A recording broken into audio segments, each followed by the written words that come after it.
Because it was like, why am I meditating if I'm still coming to work and I'm still getting annoyed? But then it clicked and it dawned on me. It was like, the key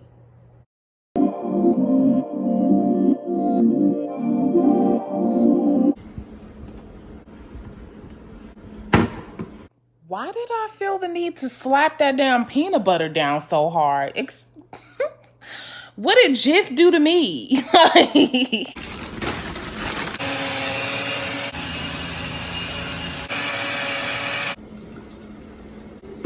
Oh. Hey, what's good, y'all? First of all, before I even get into the video, I just want to say thank you for everyone who watches my videos. Like, I really appreciate your support. It means a lot. Like, it really means a lot. Hold on, I thought I got some smoothie, but no. It really means a lot, and I just wanted to start this video off with a big thank you for everyone who watches, likes, comments, shares, anything you do to support me. I'm just so grateful for you. So thank you.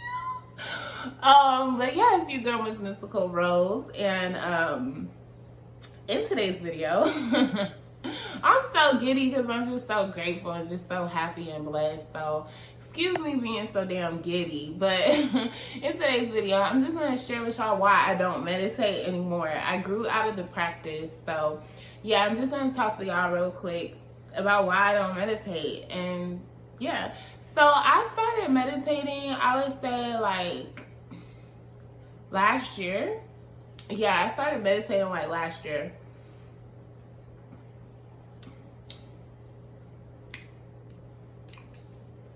Oh shit, good. And so like I liked it. I used to start, this is when I was working a job, you know. I don't work a job anymore. I do what the fuck I want, I create, you know. But it's like I started meditating because I had a job where I had to interact with a lot of difficult people. I literally was in hell. Like, mental health, let's be clear, mental health and things like that, depression and anxiety, those are demons. And I was working in the mental health field, so I was talking to a lot of demonic ass energy every day. Y'all, like, I was talking to these damn energies like every day on the phone at work, and it was really like a lot. And then it's like to interact with those type of energies, and then also be working for a slave master of a company that wasn't making my work conditions favorable, wasn't giving us the information and the tools to actually be effective.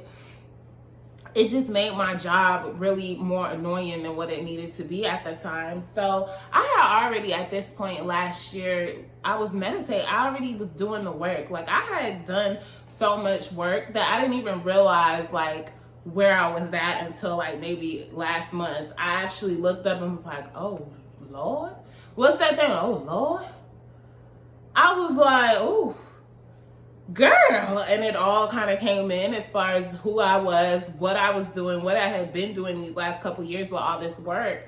So I had already, like, I'm just saying all this to say, like, I had already been doing the work, and that's why I'm all about simplifying spirituality and simplifying life and just what life is about, because I didn't use crystals. I never used sage. I never used any of these spiritual tools. And I still was able to get to this place of enlightenment that I'm in. I exist in a 5-dimensional space of my life like every day, you know, and it's beautiful. But it was like, back then I was just kind of trying different things, and we have to try different things so that we can see what feels best for us and what resonates for us. But for me, I've always been a very simple, straightforward type of person. So all that hoopla and stuff, the crystals and say, it just seemed like a lot for me, charging them and doing it. Was like, it's a little more work than I'd rather do. So I never really did crystals, but I still was doing energy work all the same. So I started to meditate in the morning, and I used to love it. I loved getting in that still space, that peaceful space. It felt really good. But then I would be pissed off because then it's like I go to work and it's like, what the fuck was the point of meditating? Bitch, I still gotta go to work. And what? Girl, Because it was like, why am I meditating if I'm still coming to work and I'm still getting annoyed? But then it clicked and it dawned on me. It was like, the key is to take that space that you get into meditation and apply that to every moment of your day. And I was like, aha, that's what it is. Because it was like, I hated when I first started meditating.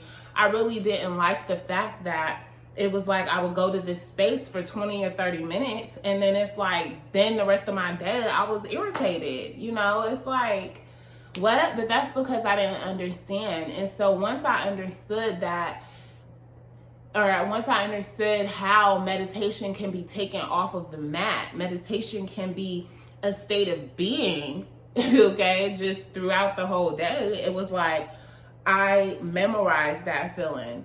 So I memorized what it was like to be the observer.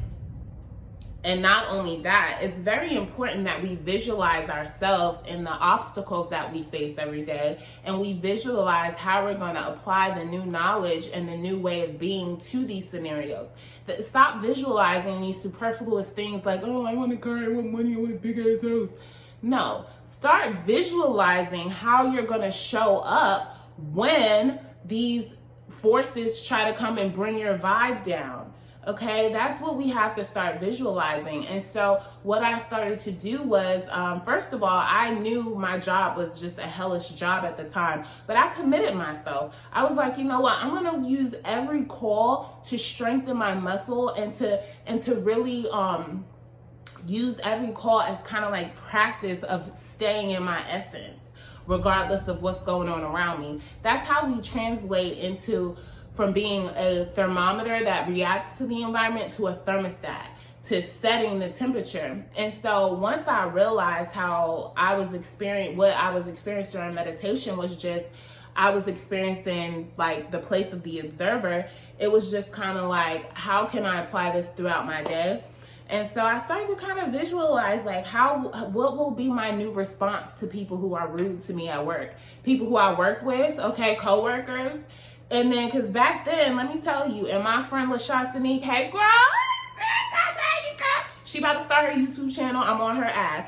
But yeah, we met at work, and she'll even tell you, like, we had this damn helpline. Them bitches wasn't helping shit. You call them motherfuckers, they had worse attitudes than the customers. And I was like, see. I'm gonna use y'all to help me become an even badder bitch that is a thermostat and does not change her vibe based on what's going on around me.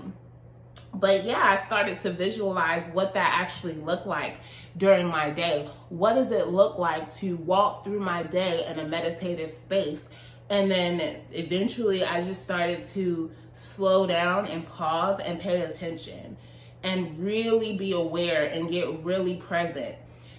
And once I was able to do that, you know, mind you, I was doing this 8 hours a day at work. It built that muscle up so much that I realized, aha, I'm now existing in this meditative space all day, every day, and I know how to exist there. And I know that if something is trying to bring me away from that, then that is beneath me, and that's probably some type of negative energy that I don't need to be fucking with.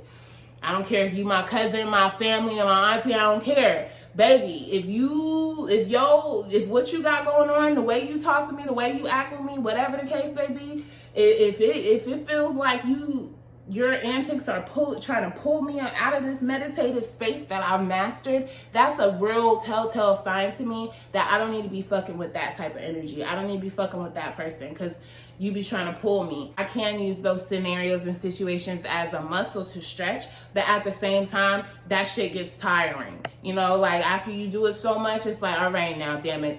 And that's exactly why I started working at that job, and that's exactly why I kind of cleansed my life, because once we learn to exist in that meditative space, once we learn to exist as the observer of our thoughts, as the observer of everything going on around us, once we learn to exist, take 1 or 2, 3 seconds to pause before we respond or say anything. When we do that, it's like all bets are off. It's just we don't have to take that time anymore to meditate. And also when we do that, that is how we're able to read energy.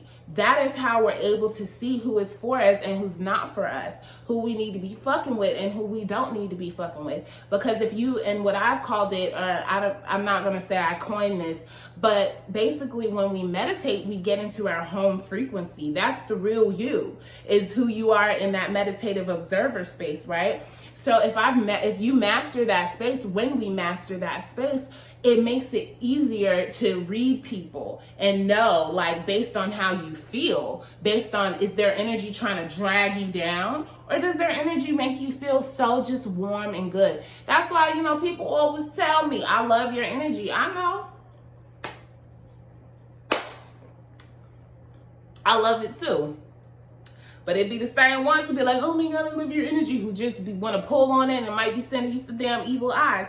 So I encourage everyone, if you are into meditating, if you're getting into it or whatever the case may be, start to memorize that feeling. Start to visualize after you meditate. Start to ask yourself and really ponder, how can I apply this feeling throughout my day?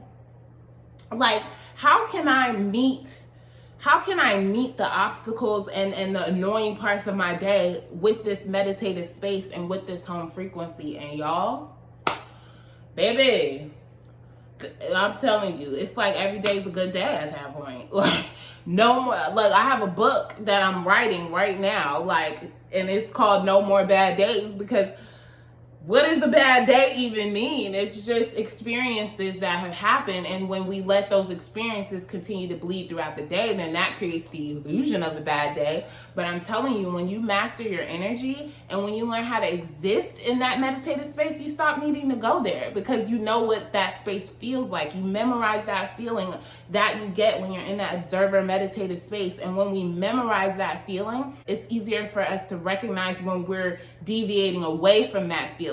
And when we start to deviate away from that feeling, we kind of want to start to bring it back in, and it gives us that home frequency to go back into and release these rough experiences that we all have throughout our day. So yeah, I don't meditate anymore. I've memorized my home frequency, and whenever I'm met with any type of adversity or just difficult parts of my day, I know how to go there and just stay there and exist there. So yeah, I just wanted to share with y'all my journey with meditation, where I've been able to get to, and why I actually don't practice it every day, because I'm actually living it and I'm existing in that meditative space, and I want that for you. So yeah, make sure that you subscribe, turn on your post notifications, because I'm definitely going to have more content coming out around this. So subscribe, like, comment, share if you care. Again, thank you so much for your support. I love you. That's all I have. I'll see you in the next video. Peace.